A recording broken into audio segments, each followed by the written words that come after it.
Hi, everybody, or should I say hi, Aries, everybody born under the sign of Aries. This is Maxine Taylor, and I've got your April 2019 solar forecast for you. And what a great month this is going to be.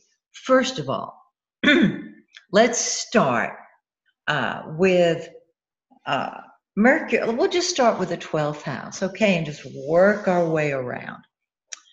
The 12th house is behind the scenes activities. It is the house of Pisces. And we start the month with Mercury and Venus, both in beautiful, dreamy Pisces. And what this indicates, Mercury is our conscious mind. Venus is love and beauty. And so we love being alone when it's in our 12th house, to dream a little dream.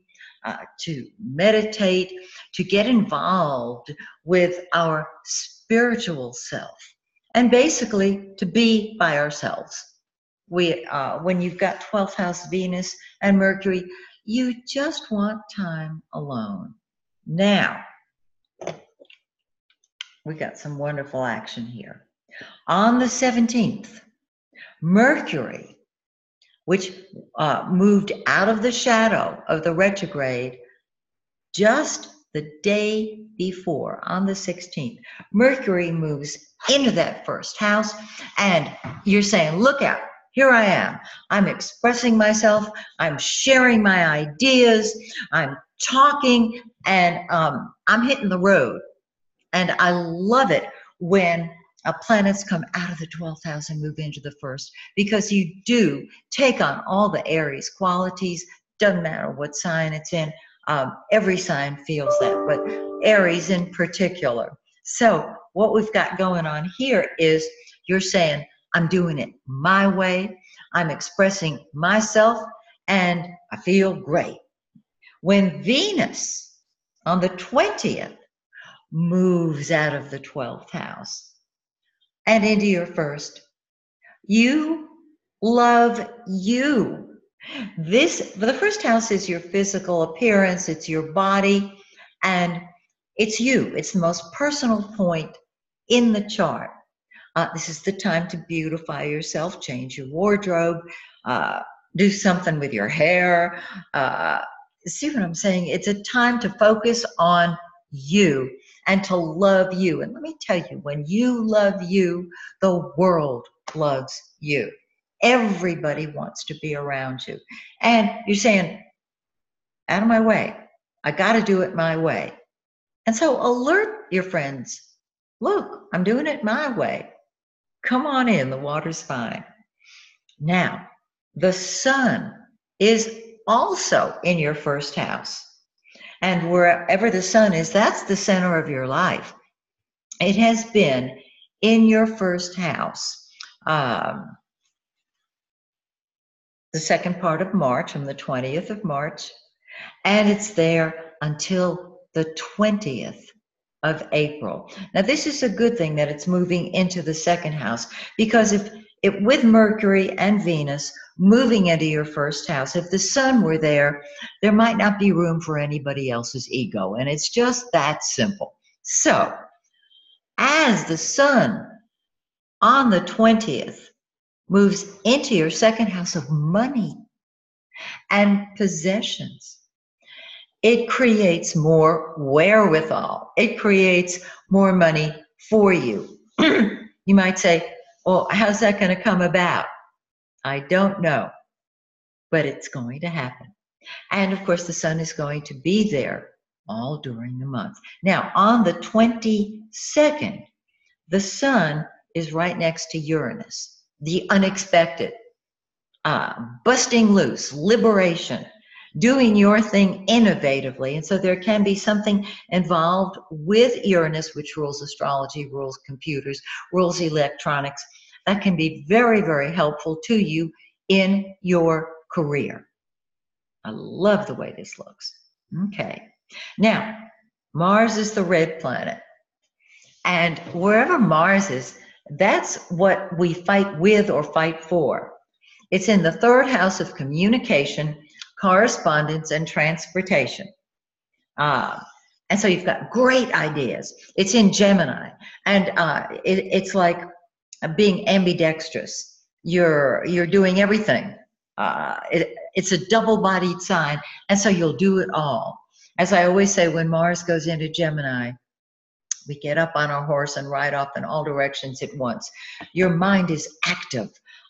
You're thinking, you're communicating, you're telling it like it is. You're coming up with your own ideas and applying them. I just think that's absolutely fabulous. Now, we have a new moon on the 5th. It's in 15 degrees of Aries. This sits in your first house because it's in your sign, Aries. And on the new moon, this is when the energy starts growing. And so you really are focused on yourself. And that's cool. Do your thing your way. You'll have more energy if you've been tired. You're going to find that you will have more energy on this new moon. Now, after 2 weeks, the moon is growing and it reaches its fullness on the 19th. It is full in 29 degrees of Libra, which means it's 1 degree behind this 8th house cusp. The 8th house deals with other people's money. Okay? Are you investing in stocks and bonds and all that good stuff? You may find that, I won't say your ship comes in, but there's certainly, all of those investments can come to a head. In addition, the 8th house deals with secrets. It deals with transformation. It allows you to help other people help themselves financially. It also can increase your own psychic awareness. This is absolutely beautiful. And the last 2 things I want to talk with you about are the previous eclipses that we had in January.